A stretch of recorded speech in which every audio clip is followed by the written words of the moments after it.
Good day, everybody, and welcome to another edition of the Military and Foreign Affairs Network. I am your host, the voice of reason. Today, we are continuing our ongoing coverage of the civil war taking place inside the former state of Ethiopia. And today, I wanted to do a quick analysis of the last 24 hours and not necessarily have a deep dive, but just have a brief discussion about what occurred and what could happen next in regards to those peace talks in South Africa. So first, we have to understand that to our understanding, and this may be incorrect, but to our understanding here at IMFAN, that the peace delegation that went to South Africa by the Abiy loyalist forces was a low-level delegation. The delegation that went from the Tigray region to South Africa,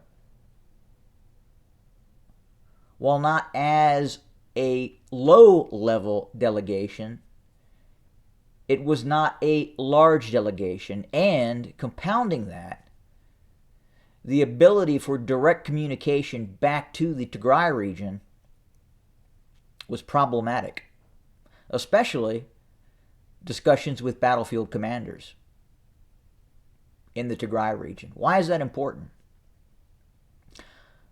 Well, we've heard reports coming in under the current scenario that the Tigrayan Defense Forces would so-called be disarmed.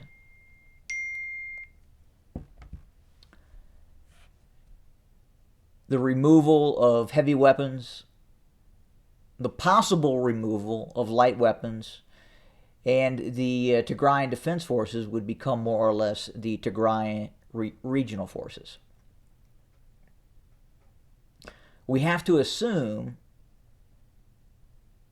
that Abiy loyalist forces would then attempt to move into certain areas of the Tigray region. So what then would prevent retribution?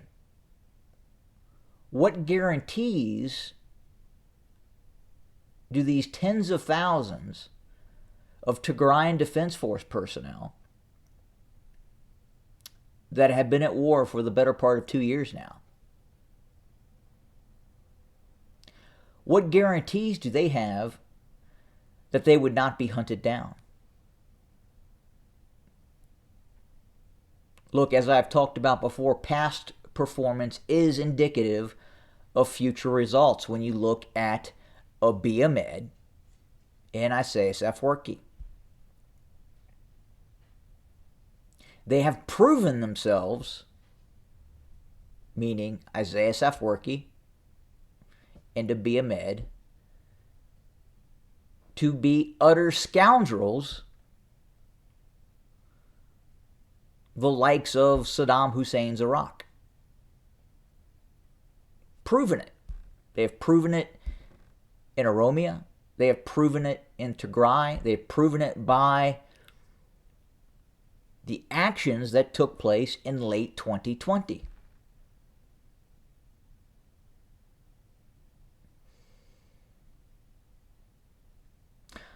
So those Tigrayan Defense Forces have to be asking themselves,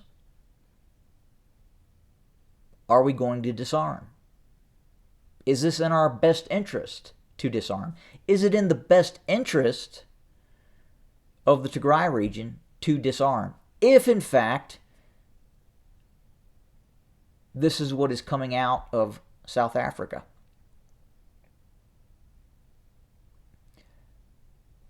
So there are a lot of unknowns to this piece of paper. Again, that is all it is worth. It is worth the paper that it is written on.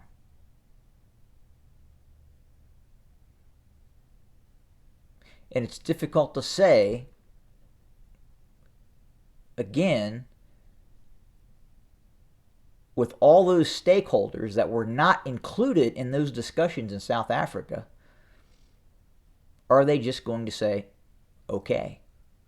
And should they say, okay, we'll go along with this? Because then what guarantees do they have? Meaning large elements of the Tigrayan Defense Force.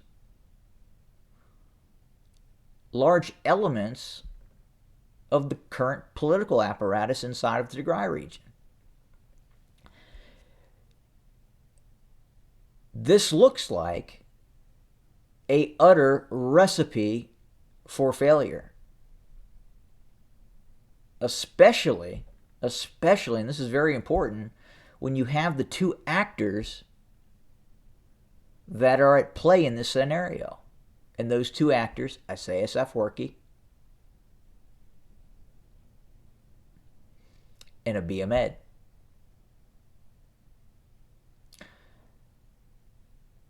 So as this process continues, as we watch what happens, as these delegations return from South Africa,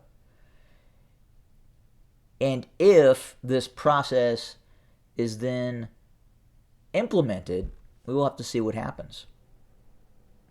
Again, nothing has changed on the ground right now. There is no disarmament. The Tigrayan Defense Forces continue to be fully mobilized.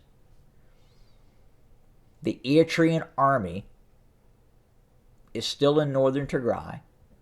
The Eritrean army was not part of the delegation in South Africa. Isaias Afwerki was not part of the delegation in South Africa. Lower level functionaries of the Abiy loyalist regime were in South Africa.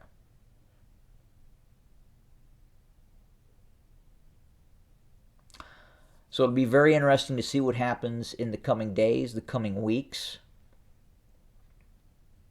It's highly probable that the status quo continues.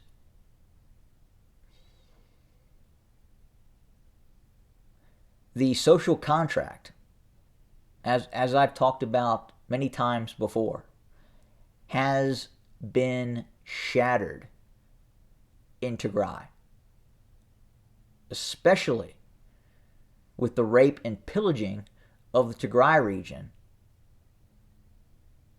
post late 2020 invasion and during the initial occupation before the Abiy loyalist forces were evicted.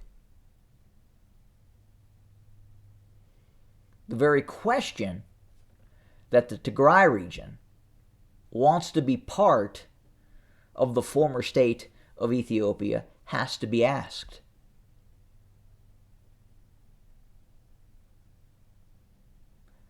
So it'll be very interesting to see what happens in the coming days. We will absolutely report, and we will have more information shortly about what is happening on the ground, and we will bring that to you in the form of video content. Again, thanks for joining us today. More to come very, very soon. Have a good day.